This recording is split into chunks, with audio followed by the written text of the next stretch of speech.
नमः सिद्धेभ्यः। ॐ नमः सिद्धेभ्यः। ॐ नमः सिद्धेभ्यः। पंक नहीं पंकज बनो, मुक्ता बनो नसी, दीप बनो जलता रहो, प्रभु पद पद्म समी। पंच परमेष्ठी भगवान की जय। कुंडलपुर के बड़े बाबा की, पटनागंज के अतिशयकारी श्री बड़े बाबा की, देवादिदेव मूलनायक 1008 श्री सुपार्श्वनाथ भगवान की, देवादिदेव मूलनायक 1008 श्री महावीर भगवान की, आचार्य गुरुवर श्री विद्यासागर जी महामुनिराज की, 3,9 करोड़ महामुनिराजों की, अहिंसा परमो धर्म की महाराज की जय।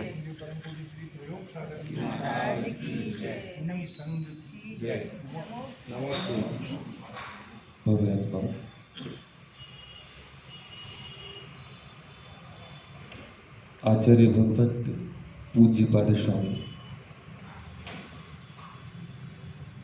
महान अध्यात्म ग्रंथ इष्टोपदेश में एक बहुत अच्छी बात लिख रहे हैं। सुप्रसिद्ध विदम वचः, कि यह वचन सुप्रसिद्ध है।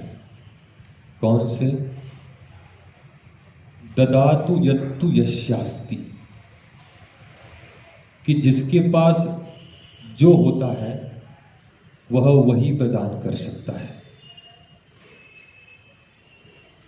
श्लोक के प्रथम चरण में लिखा है उन्होंने, अज्ञानोपास्ति रज्ञानम, ज्ञानम ज्ञानी समाश्रयः। अगर किसी अज्ञानी की उपासना करोगे तो आपको अज्ञान ही मिलेगा। ज्ञानम ज्ञानी समाश्रयः। और किसी ज्ञानी की संगति में बैठोगे तो आपको ज्ञान की दो अच्छी बातें मिलेगी।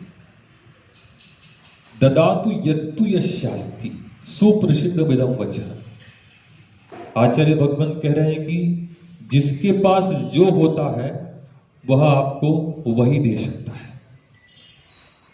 अगर मान लो किसी की रत्नों की दुकान है और वहां जाकर के तुम कहो कि मुझे 1 किलो चना चाहिए, तो क्या मिलेगा? और किसी की गल्ले की दुकान है, चने की दुकान, और उसकी दुकान पर जाकर के कहो कि मुझे कोई रत्न चाहिए, तो क्या मिलेगा? नहीं।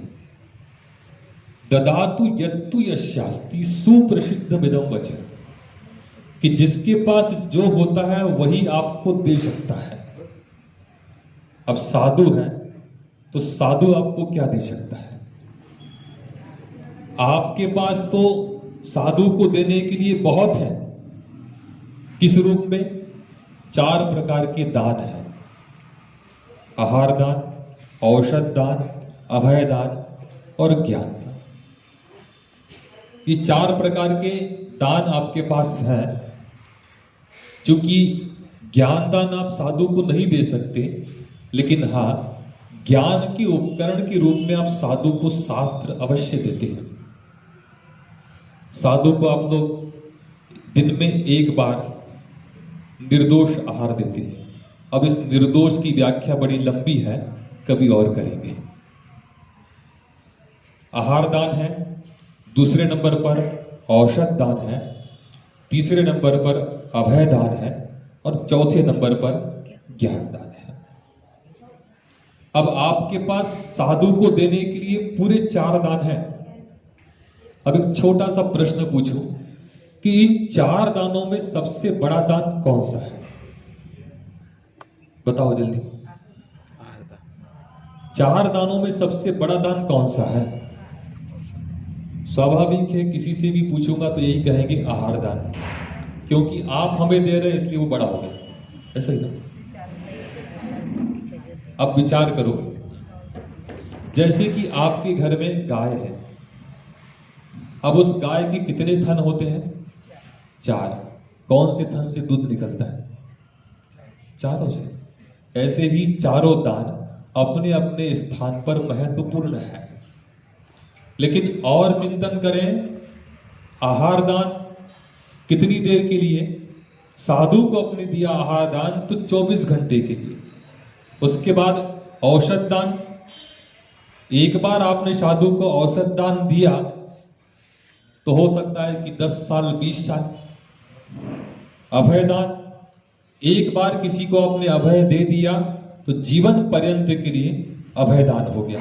और ज्ञान दान मात्र इस भव के लिए नहीं, भव भव के लिए होता है। अब बताओ कौन सा दान बड़ा होगा? आपने हमें आहार दान दिया वो, या हमने आपको जो ज्ञान दान दिया वो? बताओ मुझे कौन सा दान बड़ा होगा? ज्ञान दान। चारों दान अपने अपने स्थान पर महत्वपूर्ण है।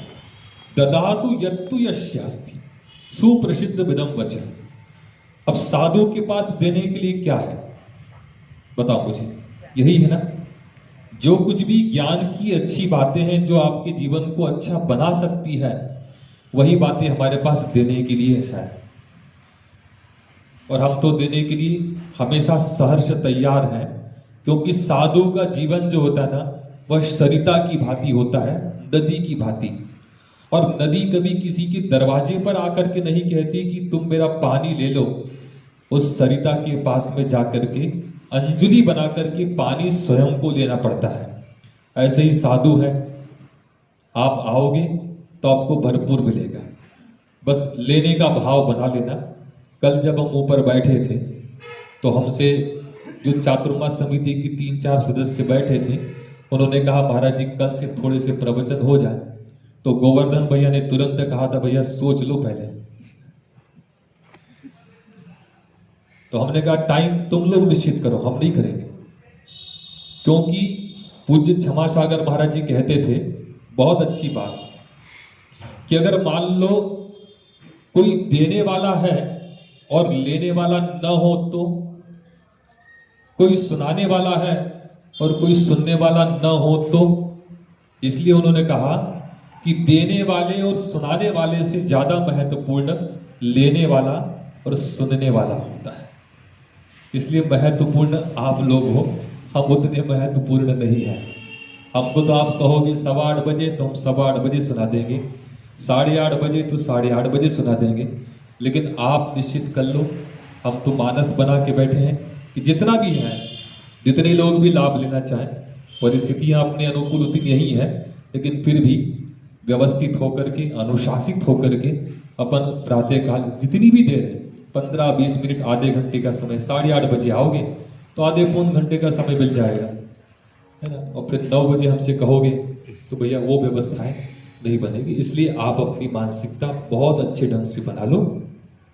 हम सहर्ष देने के लिए तैयार हैं, क्योंकि साधु के जीवन में अनुकूलताएं तो होती नहीं है, जीवन पर्यंत उनके जीवन में आचार्य महाराज कहते हैं कि प्रतिकूलताएं होती है, क्योंकि उपसर्ग और 22 प्रकार के परिचय तो उनके साथ लगे ही है। लेकिन फिर भी उन प्रतिकूलताओं के बीच में वो अपनी अनुकूलता बनाते हैं और आपको देने के लिए सहर्ष तैयार हमेशा रहते हैं। इसलिए हमारे पास देने के लिए जो है हम वही आपको दे सकते हैं।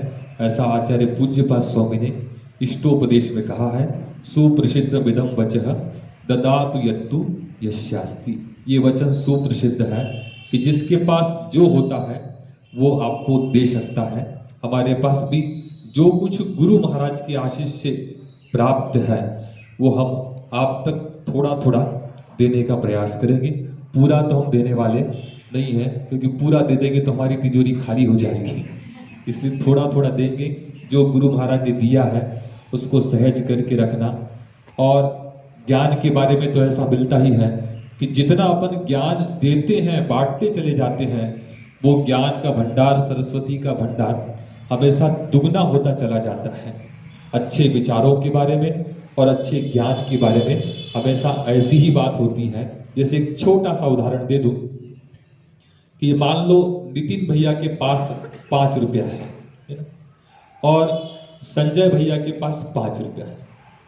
संजय भैया ने अपना 5 रुपया नितिन भैया को दे दिया और नितिन भैया ने अपना 5 रुपया संजय भैया को दे दिया। अब बताओ दोनों के पास कितने हैं? बताओ जल्दी नितिन भैया। 5-5 रुपए बचे ना, ठीक है ना। अब दूसरी बात अच्छे विचार के संबंध में कि एक अच्छा विचार अगर मान लो नितिन भैया के पास है और एक अच्छा विचार संजय भैया के पास है और दोनों ने अपने अच्छे विचारों का आदान प्रदान कर दिया, तो दोनों के पास कितने हो गए? 2-2 हो गए ना। तब बताओ फायदा हुआ कि नहीं हुआ? तो बढ़िया बुद्धि लगाओ, जहां फायदा होता है वहां पे हाथ डाला करो। इसलिए अच्छे विचारों के प्रणयन के लिए, चिंतन के लिए, जीवन को अच्छा बनाने के लिए साधुओं का सानिध्य मिला है। जितना भी लाभ आपको मिल सकता है लेने का प्रयास करो। बस बात इतनी है कि आप जो समय निश्चित करें ना उसमें हम बंधेंगे, है ना। लेकिन हमको बांधने से पहले आप स्वयं बंध जाए तो हम आपको भरपूर, जितने भी लोग रहेंगे ना, 10 लोग भी रहेंगे, 20 लोग भी रहेंगे, हम आपको देने के लिए शहर से तैयार हैं। क्योंकि हम ज्यादा प्रचार प्रसार इन परिस्थितियों में कर भी नहीं सकते। अब ये भी हो सकता है कि प्रवचन प्रारंभ हो जाए तो लोग आना भी प्रारंभ कर देंगे, लेकिन मैंने अभी कक्ष में यही कहा था कि भैया व्यवस्थित और अनुशासित, है ना, बिल्कुल व्यवस्थित। ऐसा लगना चाहिए कि अपन जो शासन के नियम है उनको भी अपन पालन कर रहे हैं और अपना धर्म का लाभ भी अपने को प्राप्त हो जाए। बस इतना ही। आचार्य गुरुवर विद्यासागर जी महामुनि राज्य की।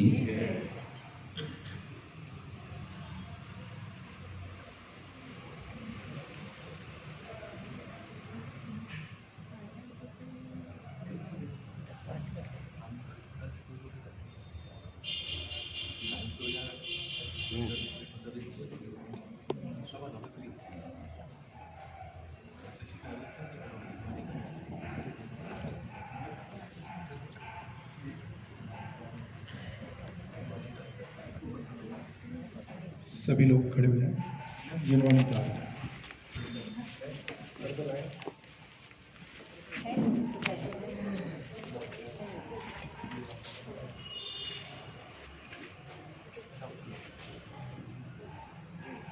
जल चंदन अक्षत पुष्प चरुअर दीप धूप फल अति लावे पूजा को नानक जो तुम जान सोनर जानक सुख पावे तीर्थंकर की धुनि घन धरणी सुनि अंदर थे सुनि ज्ञानमय सो जिन वरवाणी शिव सुखदानी त्रिभुवन मानी पुण्यमयी। ओम श्री जिन्मुखोद्भव सरस्वती देवी अंदर को प्राप्त आए अर्घम निर्वहन की श्री विद्यासागर के चरणों में झुका रहा अपना माथा जिनके जीवन की हरचर्या बन पड़ी स्वयं की नवगाथा। जय नागम कामर सुधा कलश जो बिखराते हैं कली नहीं।